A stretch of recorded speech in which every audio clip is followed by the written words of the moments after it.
An absolutely stunning way to end summer here in Australia. It's the last day of February. Days are getting a little shorter and a little cooler, but I'm making the most of it where I can. And, oh, me. I'm out here on the gravel bike, bringing you a long-term ride review of a product on launch day.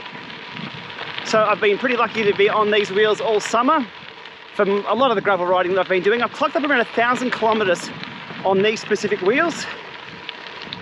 And today, I thought rather than sit in front of the green screen and have a chat, I thought I'd come out here on the bike and have a chat about what they're all about. So, Cadex AR35, AR standing for all road. They're not gravel specific, they're not road specific, they're all road. So, a bit of everything. Very much like the Zip 303 Firecrests, which are again an all-rounder leaning towards the wider internal rim, wider rims, and a little deeper than, I guess, the traditional set of alloy wheels. Now these are carbon, tubeless, and hookless. Again, very similar to the 303 Firecrests that I've been running for, well, pretty much the year or more up until switching to these over summer when I've been riding 700C wheels. Now, not only are Cadex releasing the AR35 wheels, they've got 2 sets of tyres that go with those. I've been riding the AR tyres, again, all road, built for light gravel. Now, by light gravel, it's exactly what I'm on right now. Bit of hard pack, some loose stuff every now and then, some ruts, they've survived. Not quite hardcore off-road where I'll be taking the 650Bs, but these have survived that.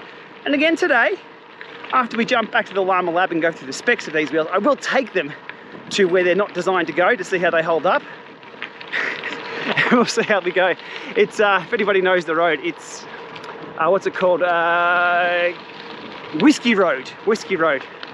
On my Instagram the other week, you saw I kicked a rock on that road, and it's not quite the terrain for these, but let's give them a stress test. Anyhow, that's enough of me rambling about the wheels. Again, I've had them for about 1,000 kilometers.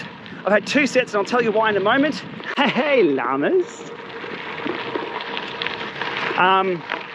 Let's jump over to the Llama Lab and cover the tech specs. And surprisingly enough, in the tech spec sheet, Cadex have put them up against the 303 Firecrests. Let's have a look.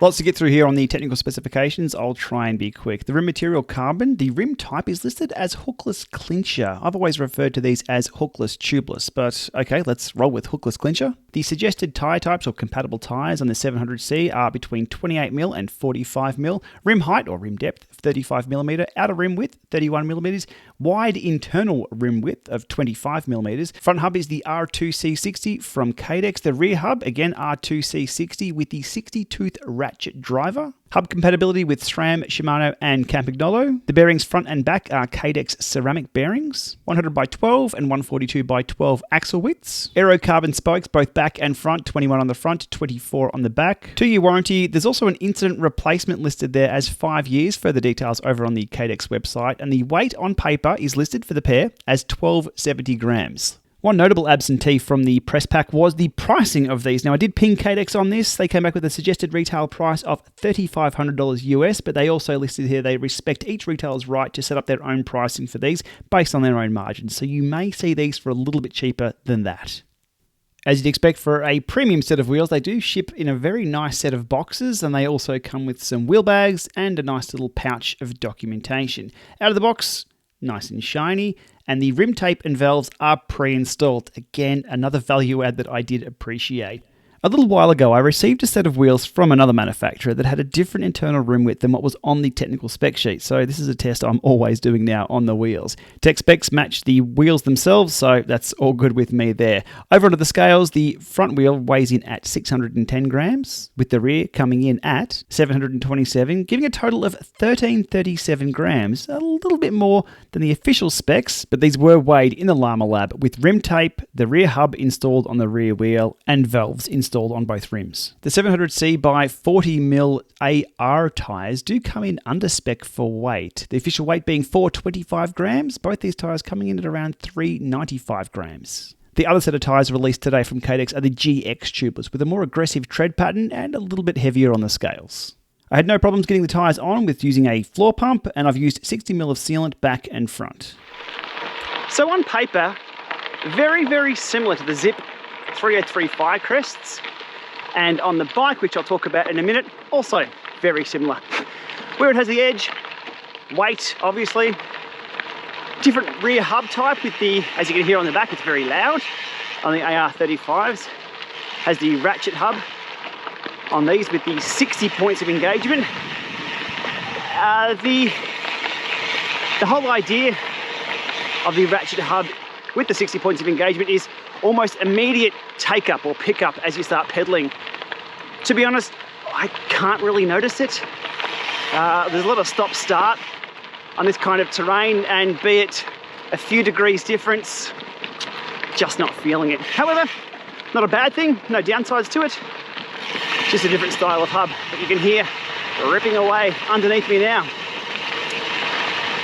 Handling wise, again, look, I think it really comes down to how you handle the bike, what kind of bike you've got, tyre pressures, and the surface that you're on. So handling wise, giving these tyres and rims absolutely everything I have, ripping around a few corners, again, no problems. Am I able to differentiate them between the, oh, Kangaroos up. Am I able to differentiate between these and the 303s with my eyes closed on rough terrain? No, I'm not. But again, is that good? That's bad. They're of a pretty high standard to be comparing them to the 303s anyway. And as I said, they're on paper. Depending on what value you put on different areas, be it weight, be it carbon spokes, be it hub type, these might have the edge or may not. They don't have the edge in the price side of things. So speaking of price, indicative pricing of these AR35 wheel sets are $3,500 US. It's for the hookless tubeless disc. Comparative pricing of the Zip 303s Firecrests, they're $1,900 US. So there's quite a bit of difference in the pricing. Hookless rims, as we've heard from Zip, are cheaper to produce from manufacturing side of things. So that's a good thing. Zip have reduced the price on their 303s due to that. But no, I guess these are positioned at the higher end of the range. Now, why have I had two sets of these rims? Well, as part of the testing process, I'm obviously down under. It's been super hot here over summer, different conditions to up in the northern hemisphere. Cadex sent over the first set. I put 500 Ks on those. I'm going to tiptoe down this little section here. Usually it's pretty fast. So excuse me while I review and try and stay upright. So I put 500 Ks on those set of wheels, and Cadex asked for them back just to do a review of the wheels. Now that's quite interesting. Very rarely does a company ask for a product back unless I break it. So they took them back, reviewed the wheels, and supplied a second set for me to continue on testing, and that's what I'm on now. More companies need to do this. Probably 9 times out of 10, companies will send over a product, and if it breaks, I'll just send a replacement and that'll be it. And they don't really care about what broke or anything. So Cadex did take the wheels back just to analyze how they've gone. Because as I said, they're not specific for gravel, though I put them totally to the sword on gravel. We're talking 20% climbs, we're talking super rocky terrain. Tyre-wise, I'm on the same tyres, but the rims. So I've done 500 Ks on 2 sets. Holy shit, I nearly fell off then. Let's not talk with 2 hands and nothing holding onto the handlebars. All right, I'll zip down this section, I'll be back in a moment. Hang on, I need 2 hands. All right, I'm still upright. Just much easier with 2 hands. So more back on the handling side of things. The stiffness, well, on paper they were super stiff. Could I tell on the bike? Not really. A few of the power meter tests I've been doing, ripping out 1200 watt sprints on these. Not too bad for a single speed, oh sorry, a single chainring on the front, which is a 42. Definitely not single speed, couldn't be riding one of those around here. What else don't I talk about the wheels? That's really about it. They've held up. No pinch flats, though we will test that further in this ride today. And yeah, overall, for a high-end set of wheels, now I'm calling them high-end for the pricing and the carbon spokes, they've done pretty well. Would I be riding these on my road bike? Probably not. I think road bikes probably more suited for 23mm internal. 25mm internal is very, very wide. Match that with a set of 28 road tyres and they'll blow out, or 32s, they'll blow out huge. So I'm a fan of 23mm internal. But overall, pretty happy. And I'm keen to see how they hold up in this really, really rocky stuff later on in this ride. All right, time for a coffee in town, and then I'll be back to take them down Whisky Road. Look out.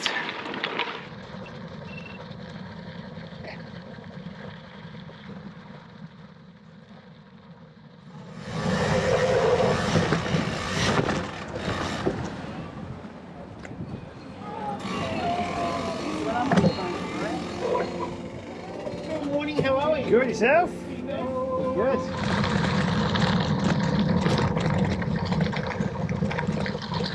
Okay, before getting stuck into my coffee and cookie here at the local cycling clubhouse, which is where I usually stop halfway through a ride, just a few words on the tyres, the Cadex AR 40mm tyres. They've been fine. The grip on them is what I would call urban / hard packed. It's not a very aggressive grip. They do not fling stones. They have just enough bite on them if you're riding on grass or a surface that you can bite into. But as I was talking about the handling of the wheels before, off-road on loose gravel, tyre grip and tyre stiffness and tyre type really don't come into play. It's your bike handling skills, your weight distribution, and the tyre pressure that you use comes more into play than little tiny millimetre sized grip on the tyres. However, these haven't been too bad at all. More than happy running these. They're super fast out on the hard tarmac. Wear-wise, the rear's worn a little bit more than the front, as you'd expect over the 1000 Ks. I'd estimate the rear tyre has around 40% wear, maybe 30% wear. I'm just guesstimating now. Plenty of life left in it though, and it does depend on, again, a number of factors. Where you ride, how you ride, your weight and tyre pressure. For that tyre wear at the front, plenty of life left in it. The profile of the tyre is quite high along the top, so it does roll nice and fast, but I have found you've got to run pretty low pressures off-road to get that nice grip into a few of those corners. I'm running, it was 32 on the front, around 30 to 31 on the rear. Okay, that's the tyres covered. Now I've got to cover this coffee and cookie before we get into the Creswick Forest.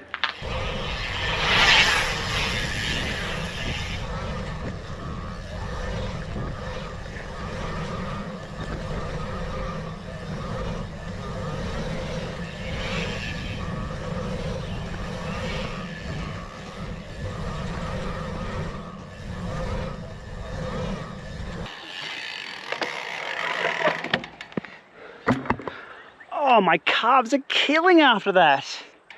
These kids who zip around here for hours on end are made of something else, not the same stuff as me.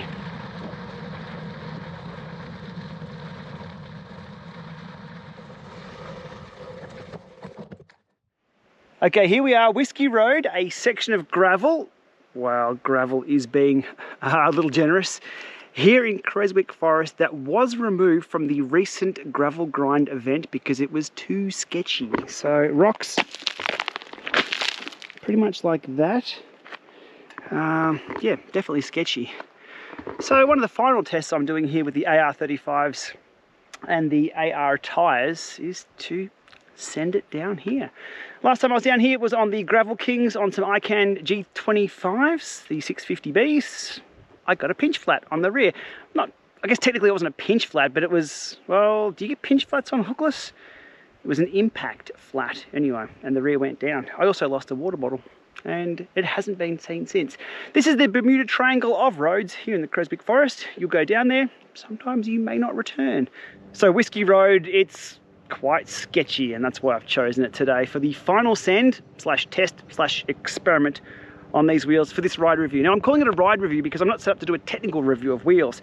Rolling resistance tests are quite difficult to do. Checking spoke tension, trueness of wheels and all that, I'll leave that to the experts. I'll give you my ride opinion as a cyclist. I'm set up to do rides and that's what I'm doing here. Now just before I send the bike this way down this very rocky terrain, a reminder that these tyres and wheels aren't built for this specific surface. They're built for the surface over my shoulder here, which is a lot harder packed, a lot finer grain. This is very, very rocky, and I'm keen to see how they go.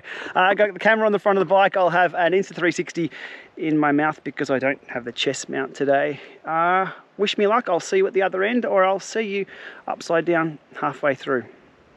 I've left the whole 3 minutes of descent here in the video. Feel free to use the video chapters below to jump ahead, and then we get on to wrapping things up for this review.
Okay, on a scale from 1 to sketchy, that was about 11 on this setup here. Definitely more of the terrain for 650Bs or cross-country or even downhill mountain bikes. One rock did really whack into the rear rim. I thought, oh, that's it, we're going to get a pinch flat. It's fine, no problems whatsoever. Not recommended riding roads like that on 40mm 700Cs, built for harder pack stuff, but it survived, so that's a good test. All right, it's near on lunchtime. Time to tick this one over home and wrap this video up. On the way home, I encountered a little friend who I'll now introduce you to. This is a blue-tongued lizard. Hey mate, how you doing? You good? Am I in your way? Yeah? Okay, back onto some normal roads as I wrap this one up, and we've come across some road works. Let's see how far we can get around this. Can I go that way and around or straight through? Is the road totally closed? I can go around. No, you're right to go. You're right to go? Cheers, thanks mate. No worries. All right, we've got the go ahead. Let's make sure it's safe. So in wrap up, these wheels, look, they're very, very similar to the Firecrest 303s and 303 Firecrests. So if you're after a little bit more bling, right to go? Cheers, thanks mate. Thank you. Keep to the right. Yep. A little bit more bling in regard to a little bit less weight, maybe more stiffness on paper, I couldn't tell, and ceramic bearings. And price wasn't a problem. These would be a good option. Hang on, we'll get past this wood chipper. Geez, it's all happening.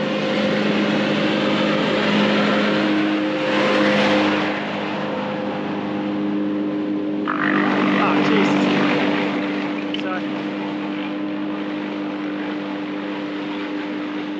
Cheers, thanks.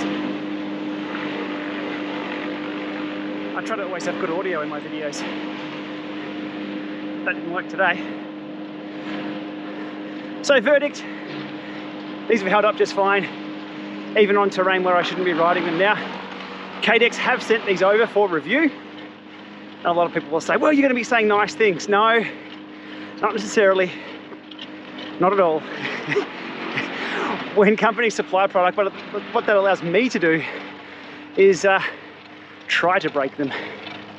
And you saw there on Whisky Road, probably a road I wouldn't be taking my own wheels down.